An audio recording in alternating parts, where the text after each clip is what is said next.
Property విషయంలో confusion గా ఉన్నారా? గేటెడ్ కమ్యూనిటీలో ఫ్లాట్ తీసుకోవాలా లేదా విల్లా తీసుకోవాలా? మన పిల్లల భవిష్యత్ కోసం ఓపెన్ ఫ్లాట్ తీసుకోవాలా? మన హైదరాబాద్ లో ఏ లొకేషన్ లో కొంటే మంచి అప్రిసియేషన్ వస్తుంది? మరి నమ్మకమైన ప్రాపర్టీ కొనాలంటే నమ్మకమైన గైడ్ కావాలి కదా. ప్రాపర్టీ అడ్వైజర్ కోసం సంప్రదించండి వరాహస్వామి ప్రాపర్టీ గూగులర్. కాంటాక్ట్ 7207218485. శ్రీ గురుభ్యో నమ. శ్రీ మహాగణాధిపతే నమ. శ్రీ మహాసరస్వత్యై నమ. హరి ఓం.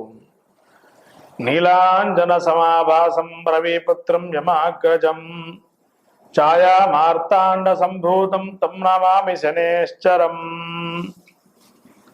భక్తులందరికీ నమస్కారాలు. శనైశ్చరుడు మనము శనైశ్చరుడు అంటే నిదానంగా నడుచువాడు. గ్రహాల్లో నిదానంగా నడిచేటువంటి ఏకైక గ్రహము శనేశ్వరుడు. మంత్రశాస్త్రంలో కూడా శనీశ్వరుడు అని పిలుస్తారు, కొంతమంది ఏమో అలా పిలవకూడదు. శనైశ్వరుడు. ఈయన పలకకపోతే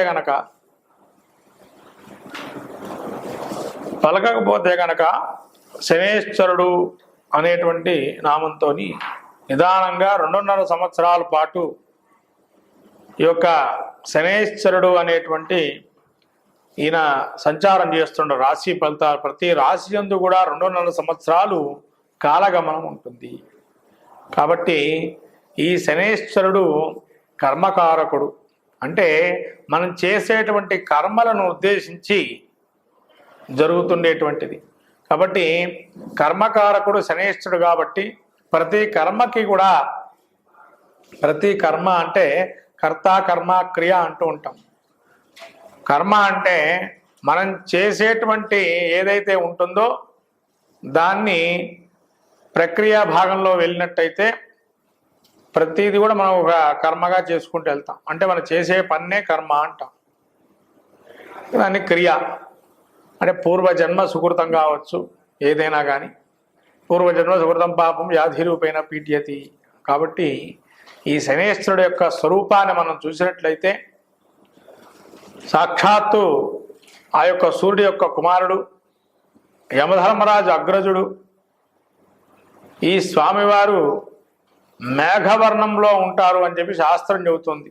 అతి నీలం కూడా కాదు, అంటే అది నలుపు కాదు, ఇటు నీలంలో కాదు, మధ్య రకమైనటువంటి స్వరూపంలో ఉంటాడు అని చెప్పి. ఆయుర్ధాయ కారకుడు కూడా. అట్లనే అపమృత్యు దోషాలు ఏవైతే ఉంటాయో ఆ యొక్క ఆయుర్ధాయ ఆయుష్ కారకుడు కూడా ఈ యొక్క శనేశ్వరుడే. కాబట్టి శని యొక్క అనుగ్రహం ఉంటే ఏం కలుగుతుందయ్యా అంటే ఐశ్వర్యము. గ్రహాల్లో ఎన్ని గ్రహాలు ఎన్ని ఫలితాలు ఇచ్చినా కూడా ఈ శనేశ్వరుడు ఇచ్చేటువంటి ఫలితాలు అపూర్వమైనవి. మనం అవి వెలగట్టలేనటువంటి ఫలితాలు. ఎందుకంటే శని యొక్క అనుగ్రహం ఉంటే రాజ్య సంపదలు కూడా ఇస్తాడు. అట్లే శని యొక్క అనుగ్రహం ఉంటే మనకు రావాల్సిన బకాయిలు కూడా తిరిగి రావటము. అట్లే శనేశ్వరుడు అనుగ్రహం ఉంటే మంచి రాజకీయ హోదాల్లో ఉండటము. శనేశ్వరుడు అనుగ్రహం ఉంటే ఉన్నత ఉద్యోగము, అంటే మనకు సెంట్రల్ గవర్నమెంట్ లాంటి ఉద్యోగాలు రావాలంటే శని యొక్క బలం అనుగ్రహం బాగా ఉండాలి. అప్పుడే సెంట్రల్ గవర్నమెంట్ ఉద్యోగాలు వస్తాయి. అంటే శనేశ్వరుడు. ఇంకోటి కర్మ అనేది ఇందాక చెప్పుకున్నాం కదా. ఆ కర్మ ఏంటంటే మనిషిని ఎలా అంటే చేసేస్తాడంటే క్లీన్ చేస్తాడు, మళ్ళీ కూడా అంటే శుభ్రం పరుస్తాడు. శనేశ్వరుడికి నిత్యము కూడా ఎంత మనం నూనె పోసినా, కొబ్బరికాయలు కొట్టి, టెంకాయలు కొట్టి, బెల్లం నైవేద్యం పెట్టినా అక్కడ మళ్ళీ శుభ్రపరిచేవాడు ఎవరైతే ఉంటారో వాళ్ళకి అనుగ్రహం పరిపూర్ణంగా ఉంటుంది. అంటే సేవకా వృత్తి ఉన్నవాళ్ళు సర్వీస్ సెక్టార్ అంటారు. సర్వీస్ సెక్టార్ అంతా కూడా శనేశ్వరుడు యొక్క అనుగ్రహమే. అందుకని ప్రతి ఒక్కరు సర్వీసులు అని లేనిది ఏ పని చేయలేవు. కాబట్టి శని యొక్క అనుగ్రహం ఉంటే ప్రతి రంగంలో కూడా, సర్వీసు రంగాల్లో కూడా మంచి అనుభవజ్ఞమై ధన సంపత్తులు కలుగుతాయి. కాబట్టి ఈ కర్మకారకుడు శనేశ్వరుడు యొక్క అనుగ్రహం అందరికీ కూడా ఏ విధంగా పొందాలి? మరి ఇప్పటి వర్తమాన కాలంలో శని వక్రగమనము అంటే ప్రతి గ్రహాలకు కొన్ని గ్రహాలకు వక్రగమనాలు ఉన్నాయి. సూర్య చంద్రులకు తప్ప మిగతా అన్ని గ్రహాలకి వక్రగమనాలు అనేవి ఉన్నాయి. మరి వక్రగమనం అంటే ఏంటండి? ఈ వక్రాలంటే ప్రతి గ్రహం వక్రిస్తూ ఉంటుంది కదా. మరి ఈ శని వక్ర గమనం వల్ల ఏం కలుగుతుంది అని అంటే, ఆ వక్ర గమనం అంటే మనం అంతరిక్షంలో మనం వెళ్ళి చూడం. అంటే అవి ఒకటే దిశలో అలానే ఉండి కొంతకాలం వెనకకు తిరుగుతున్నట్టుగా మనకు ఆ గ్రహం చూపబడుతుంది. అంటే ఒకటే దగ్గర ఉన్న సూర్యుడు చుట్టూరా అప్రదక్షిణంగా తిరగటం, అంటే అక్కడ పైన అంతరిక్షంలో అప్రదక్షిణంగా తిరుగుతుంది అని చెప్పానంటారు. కాబట్టి ఈ వెనక చూపు అనేది ఏదైతే ఉందో శనేశ్వరుడికి రెట్రాగ్రేడ్ అంటారు ఇంగ్లీష్లో దీన్నే. ఈ యొక్క శనికి దృష్టులు కూడా 3, 7, 10 అనేటువంటి దృష్టులు ఉన్నాయి. అత్యంతమైనటువంటి పూర్ణ దృష్టి బలం గలది 10వ దృష్టి శనికి. ఇక మిగతా గ్రహాలకి కుజుడికి గురుడికి వీళ్ళకి ప్రత్యేకమైన దృష్టులు ఉన్నాయి. మళ్ళీ కుజుడికి గురుడికి ప్రత్యేకమైనటువంటి దృష్టులు ఉన్నాయి. ఈ 3 గ్రహాలకి శని కుజ గురువులకి. మిగతా గ్రహాలకి సప్తమ దృష్టే పెట్టారు. ఆ సప్తమ దృష్టే ఉంటుంది. కాబట్టి ఈ శనేశ్వరుడు యొక్క అనుగ్రహం వల్ల ఏమి చేసుకుంటే ఫలితాలు బాగుంటాయనేది ద్వాదశ రాశి రూపంలో మనం చెప్పుకుందాం. మంగళం మహత్. శ్రీ గురుభ్యో నమ. శ్రీ మహాగణాధిపతే నమ. శ్రీ మహాసరస్వత్యై నమ. హరి ఓం. శ్రీమాత్రే నమ. కుంభరాశి వారికి శని వక్రగమనం వల్ల ధన వ్యయము, వ్యయ ప్రయాసలు కూర్చి శ్రమ అనేటువంటి సూచిస్తుంది. విచారం, ప్రమాద విచారము, అట్లాగే కొంత అనారోగ్యం కూడా ఉంటుంది. ముఖ్యంగా కుంభరాశి వారికి లేనిపోని సమస్యలు తెచ్చుకోకండి. అతిగా ప్రతి విషయాన్ని దృష్టిలో పెట్టుకొని, అంటే ఏంటంటే ఒక ఎక్స్టెంట్ వరకు చేయండి. ఎక్సర్సైజులు చేసినా, వ్యాయామం చేసినా, ధనానికి సంబంధించిన ప్రాఫిట్స్ ఆర్జించాలన్నా ఒక ఎక్స్టెంట్ వరకే మనకు వస్తుంది. ఇంకా వస్తుంది కదా అని చెప్పి ఎక్కువగా చేసుకోవటం వల్ల నష్టం అనేది అవకాశం ఉంది.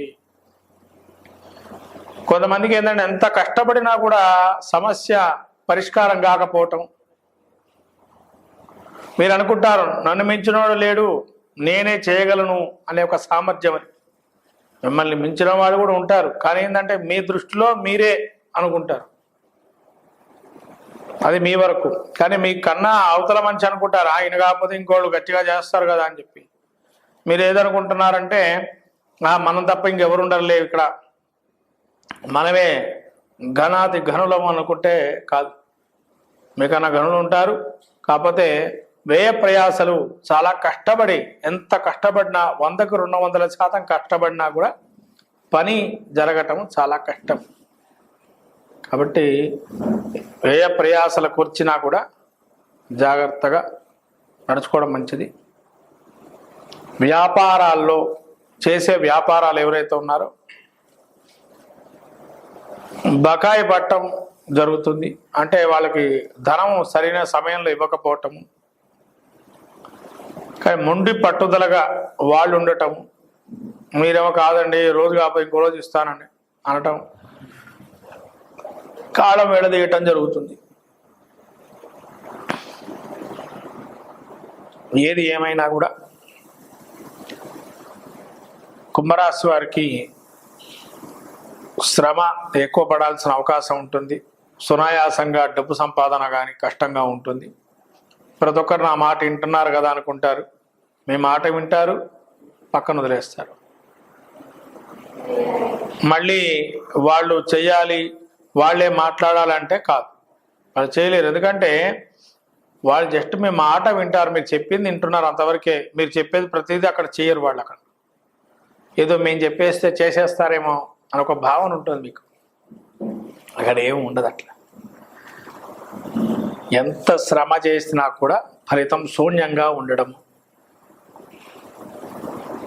ముఖ్యంగా మీ అన్నదమ్ముల మధ్య సఖ్యత లోపేయడం, కంటికి సంబంధించిన ఇబ్బందులు కలగటము, నరాలు బలహీనంగా మారటము, ఎప్పుడో దెబ్బ తగిలి ఉంటుంది, అది పునః మళ్ళీ ఆ దెబ్బ ప్రభావం కొద్దిగా చేతికి కానీ కాళ్ళకి కానీ మళ్ళీ పునః అవన్నీ వచ్చే అవకాశం ఉంటుంది.